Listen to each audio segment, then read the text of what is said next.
Hello and good day to you. Yeah, once again, welcome to MES Constructions, where we'll discuss all things engineering, architecture, and 3D modeling. Today, we'll be learning in Protastructure how to transfer your drawings, your design into Protadetails, and then go on ahead to transfer the drawings to Autocad to complete the documentation of your structural drawing. Now, before further ado, we encourage you to subscribe to our channel for more contents like this. And don't forget to turn on your notification bell to be the first to see our latest tutorial videos on how to use Protastructure for structural engineering design and analysis. Thank you. Now, let's get right into the video. Now, we have this project right here.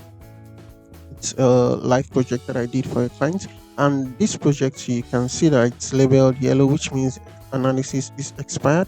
However, I've done the analysis properly and the design and analysis has been verified. Okay, this yellow expired analysis that you're seeing right here is as a result of me editing something. And once you edit anything in your design, it tells you that the design is expired, even though if you didn't really change anything much about the whole thing. So in order to just give you some assurance about what I did here, let's go back to our analysis and then go on to do carry out this analysis again. And what I'll be doing with this analysis is that I'm not going to be designing anything. I just want to analyze, and I want everything to be exactly as it is, you know, originally. So I'm just going to click on that, and we can wait up for it to finish analyzing.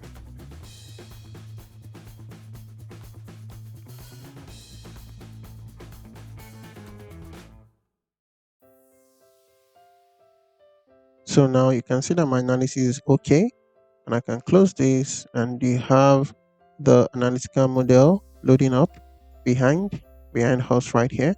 And you can go to your axial load comparison report for the relationship between your building analysis and the wall axial loads, and also the decomposed loads that were decomposed to the beams. And as you can see, we don't have any notification popping up here, which means everything is okay. So we can go on ahead to close this, and close this also to view our analytical report. As you can see, we have even our foundation matched with the model. And let's click to get our displacement. You can also click on the animation, but just this is just for you to see what it looks like. So I'm just going to stop the animation right here, and you can see that our maximum displacement for G, which is dead load, is 6.38, and for the live load is usually smaller. This is the maximum. The minimum is 0.76 millimeters. I have millimeters here. In your own structure, you may have it in meters. I changed mine to millimeters. I prefer to work with millimeters. So you go to live loads, you also have 0.75, which is good. And the combination of dead and live loads, you have that's 1.4 G plus 1.6 Q, which is usually the ultimate load. And that gives us 10.1, which is okay for this particular project. And I think everything is okay, so I can go on ahead to close this analytical models. Now, it's still not going to design. The reason why it's not going to design is because we didn't actually really design anything. What we just did is just to carry out the analysis, and that will make me to go back to my video analysis. Can you see that it's marks my video analysis as it has been done? So now what I want to do is I could carry out the video analysis again, or I could just simply click on any of the structural members. Let's say I click on the columns, and I go to design, and then I go to columns, and right here I can design them individually, and I could design them individually. Sometimes it just requires you to try to change something here. You could change this to 16, and then when you press OK, you see that it's designed already. And when you go back to your you see that that particular member will tell you that it has been designed, and it comes out as green. And you see that we didn't really change anything much there. What we just did was to just you know just try to just trick the software into believing that we changed something, and then it pops up with a green, because this has originally been designed properly, and it's okay. So now we can go through the short way by going to build an analysis again, and then we are going to analyze. Then we can tell it to design, and we don't want it to reselect member or design or redesign any bar. We just want everything to be exactly as it is. And once we do a build analysis of this, it's going to come out with a labeling of green for all our structural members.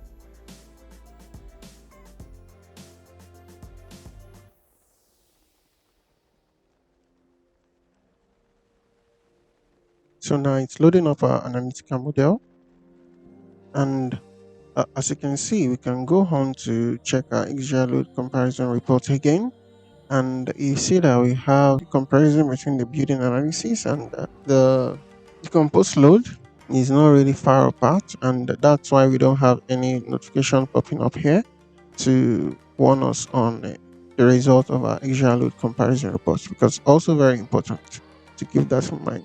And we can go on to close this. Uh, and then we can close this as well, and then you can see that we have matched our foundation to our model, and we have this here. So you can click on displacement like we did before, and you can also play animation to see how the structure behaves under the loads. And we have the dead load here, you have the live load here. And with displacement, you can see that the maximum dead load here, only dead load here is 6.38 millimeters displacement. And for the live loads, you have 0.754 millimeters. My measurement is in millimeters. Just take note of that. Yours might be in meters because I changed from the default meters to millimeters. And when you go to the combination, the ultimate load, you can see that we have 10.13, which is okay for this structure. So we can go on ahead to close this again. And once you go back to your story plan, you see that everything has been properly designed. As you can see right here, we have it all designed and labeled okay. And if you go to your 3D, you see that the beams are designed. The only ones that are not designed right now is the foundation. And you can also get that design by going to your story 0. Let's take one of these. Let's take one of these and go to story 0. Let me just go here and go to story 0. And then I can click on all our pad footing because this is pad foundation. You can go here and click, press on one, then press your shift key, and then press on the last one. Then you go to properties, and you see it loading up.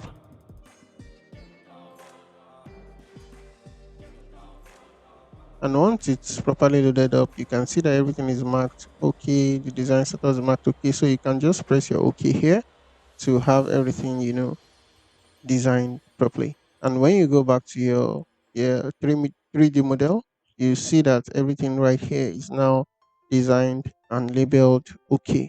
So now going straight into the main part of our tutorial for today, which is how to transfer your drawings to your Protadetails. That's pretty much, simple. You just go to your design reports. And when you go to your design reports, you might also want to make sure that you see the details of your drawings. This is the form plan. The form plan is how the details of the drawings look like. So you can do for all stories, and you see it's coming out right here. You can see it now. So you have for the story 2 here, you have the beams and you have the columns also for the story 2. And the story 1, you can see it also, we have our slab strips, and you have your columns and also your beams labeled, and then you have your slab strips right here labeled as well.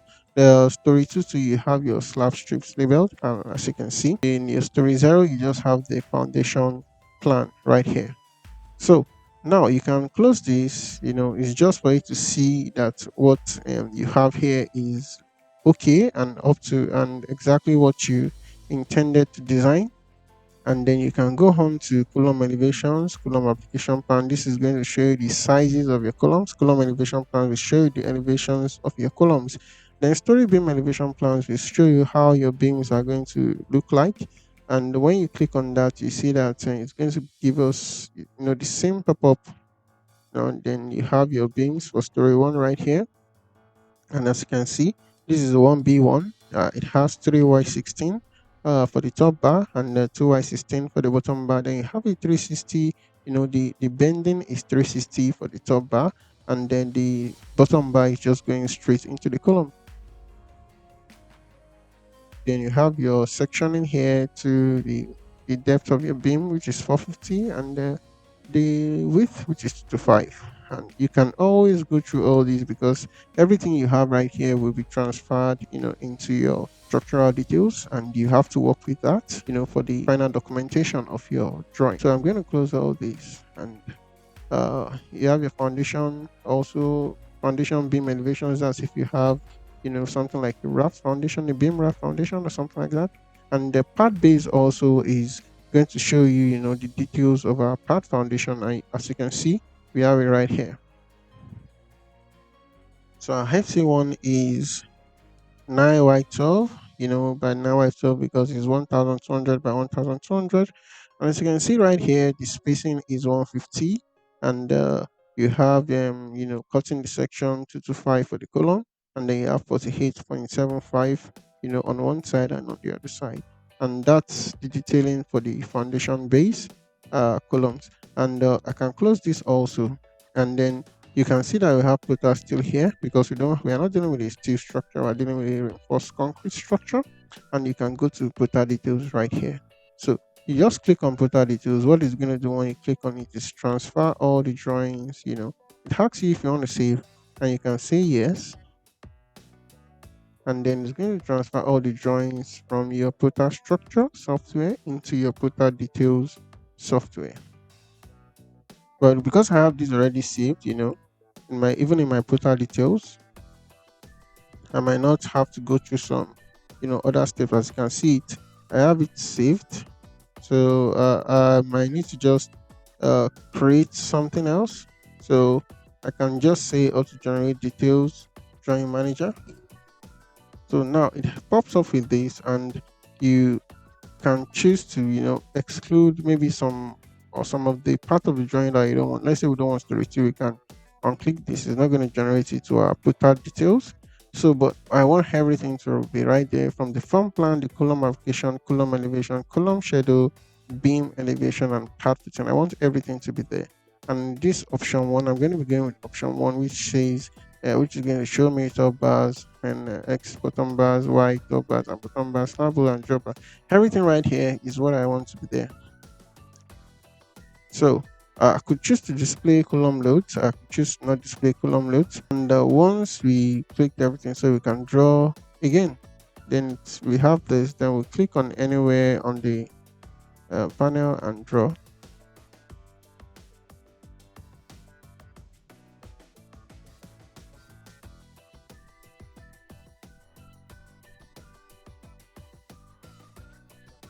So here we have our beam details right here.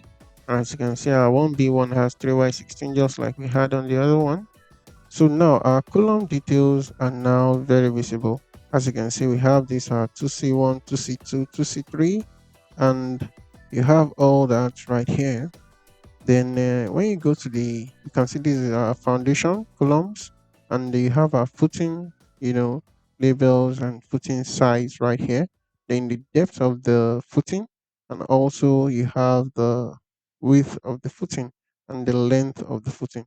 Most of them are square, so they have the same width and length.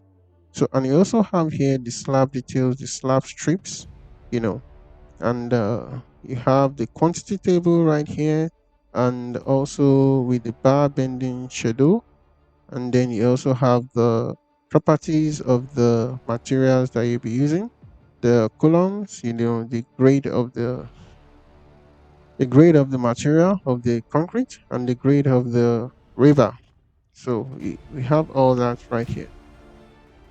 And then you have the roof of the second story, which is actually the one that has the roof, the flash roof on top, the slabbed roof, and you have it there. So now you also have your foundation right here, and the foundation footings, and you can see the way the bars are bent. And as you can remember, if you recall from our former tutorial, we have this to be, your number of bars, and this is the diameter of your bar. This is also the spacing of your bar, and this is the bar mark. So, and you have it here, right here. So you can always look at the bending schedule and then equate it to the bar mark, which is right here. The size of the bar, the quantity of the bar that you'll be using. You also have the weight and This can be used to estimate the build that will be required to construct, this foundation. This is actually, a summary of the column details. And you have, the columns that are identical are categorized into a single type of column, while and the ones that are not, are separated. And here you can see that you have one, two, three, four, five, six, seven column types for this structure. So now, in order to take this right here into AutoCAD, what you need to do is to just go to your export right here. So you can export to DWG or DXF. So you can decide to just export DWG or DXF. And once you do that, you can choose the year. So I'm choosing 2010 as its default. So I can go on ahead to export this as DWG. So as you can see, it's loading right here.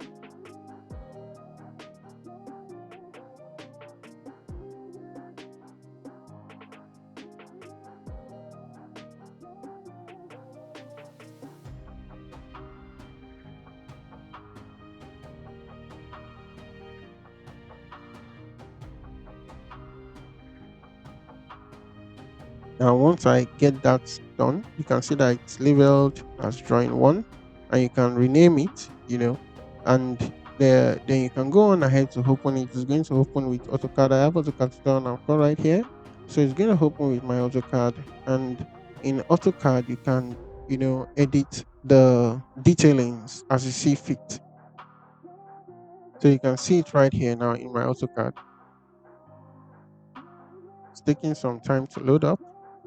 So you can see it right here in my AutoCAD, and I can decide to edit this. And when you go to your layers, you see that most of all these elements are already designated, you know, into layers, and you can easily work with them. You can also create new layers in order to work with elements that are going to be adding or elements that you want to lump together that are already existing. So you can see your foundation right here, and you have your slab details right here. Then you have your roof beams also and roof slabs right here. Then you have your foundation, your column application plan right here. How the column sizes that are required, and you have that right here. Then you have your this for story 2, this is for story 1. Then you have your quantity tables also right here, your quantity table, and also your bending schedule, your bar bending schedule. And you also have the codes that are used right here. You can see you have BS 8.10, BS 6399, and BS 5950. All are being used to design this particular project. And you have also, as we mentioned earlier, you have your column types right here. And then you have your foundation types also right here. You can take this and group it, because you have foundations that are actually similar, foundation types that are similar. You group them into one while you are trying to, create a neater and a more easily understandable structural design document. So you lump them together, just like you're going to be lumping and your column types together like this. Protastructure already made this easier because it has already helped us to lump the column types together. However, you also have to, do some more works with your slab, design. Why some people just take this right off and present it as a document, you may need to, make it neater by bringing all these together, or creating something that it's easier to understand, depending on what is applicable in your country of practice and what can easily be understood by those who are going to be executing the work, especially when you are not going to be the one executing the work. So this is how you transfer your drawings from Protastructure to AutoCAD and perform the final documentations. And this also assumes that you know how to use AutoCAD properly in order to, design your paper, design your layouts, and also, perform a batch plotting that will help you to have all these drawings in a single document that is understandable and easy to comprehend. So this is all for now on how to transfer your structural design in Protastructure to your Protadetails and also to AutoCAD. So I hope you're able to learn a thing or two. Don't forget to subscribe to our channel for more contents like this and turn on your notification bell to be the first to see our latest tutorial videos on how to use Protastructure for structural engineering, design and analysis. Thanks for watching and bye for now.